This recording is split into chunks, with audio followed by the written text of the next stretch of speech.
নমস্কার বন্ধুরা, আজকে একটা নতুন ভিডিও নিয়ে চলে এসেছি। তো আমার বেলকনি ছাদের মধ্যে দেখুন কি কি গাছ আছে। তো বেশি আমি গাছ খুব ভালোবাসি। তো গাছের জন্য আমার জায়গার একটু ছাদে ওঠানামার একটু প্রবলেম আছে, তাই আমি বেলকনিতেই গাছগুলো লাগিয়েছি। তো দেখুন আপনাদেরকে দেখিয়ে দিই। এই দেখুন একটা জবা গাছ লাগিয়েছি। গাছগুলো কিন্তু সব বাইরের দিকে বেরিয়ে গেছে। আর বাইরে রোদটা পাচ্ছে তো ফুলও খুব সুন্দর দেয়। এই শীতটা গেল, এবার আমি গাছগুলোকে সব ছাঁটাই কাটাই করে দিয়েছি। এবার খুব সুন্দর কিন্তু গ্রো হচ্ছে। এর পাশে দেখুন একটা নীলকণ্ঠ গাছ লাগিয়েছি। নীলকণ্ঠ আমি ৩ টে লাগিয়েছি। একটা সাদা, একটা নীল, একটা চাপ, চাপ নীলকণ্ঠ। যেটা ডবলটা হয়। এটা সাদাটা কি সুন্দর ফুল ফুটেছে। ঠাকুরকে রোজ ২ টো করে ফুল দিতে পারি। অনেক কটাই নীলকণ্ঠ ফুটেছে সাদা। আজকে নীলটা ফোটেনি, কিন্তু ডবল যেটা আছে সেটা ফুটেছে।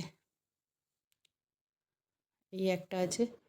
সব আমি কিন্তু ভেতরেই লাগিয়েছি, কিন্তু রোদ পেয়ে গাছগুলো সব বাইরের দিকে বেরিয়ে গেছে। আর একটা দেখুন সরু দড়ির মতন উঠে গেছে। এটা হচ্ছে নীল, কিন্তু এটার মধ্যে ফুল আজকে হয়নি। কালকে হয়েছিল, আজকে ফুল দেয়নি এইটা। গাছ ভালোবাসি বলে পুরো বারান্দাটাকে জঙ্গল করে দিয়েছি আমি একবারে। আর এই যে পাশে লাগিয়েছি এটা হচ্ছে ডবল। এই দেখুন এটার মধ্যে নীলকণ্ঠ ফুল ফুটেছে ২ টো।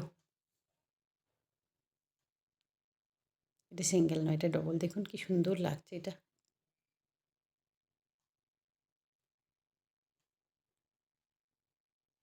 টুকটুক করে প্রতিদিন ঠাকুর পুজো দেওয়ার জন্য ভালোই আমার ফুল পাই আমি। তার পাশে আছে একটা টগর ফুলের গাছ, সাদা টগর, সেটাও বাইরে বেরিয়ে গেছে। তার মধ্যেও ফুল হয়েছে, আপনাদেরকে হয়তো ভালো করে দেখাতে পারছি না ভেতর থেকে। সেখানেও ফুল হয়েছে সাদা পাড়া। আর এবার তো শীত তো চলে যাচ্ছে, ওই জন্য কিছু গাছ আমার গেটের কার্নিশের ওপরে ছিল, সেগুলো তো প্রচুর রোদ পাচ্ছে বলে আমি নামিয়ে দিয়েছি। যেমন এই গাঁদা, চন্দ্রমল্লিকা এখনও দেখো ফুল দিচ্ছে। চন্দ্রমল্লিকা, গাঁদা হয়েছে। আর এই যে পাশে আছে আমার সবথেকে ফেভারিট পিটুনিয়া। পিটুনিয়াটাও এখনও ফুল দিচ্ছে। তো এই গাছগুলোর পরিচর্যা আমিই করি।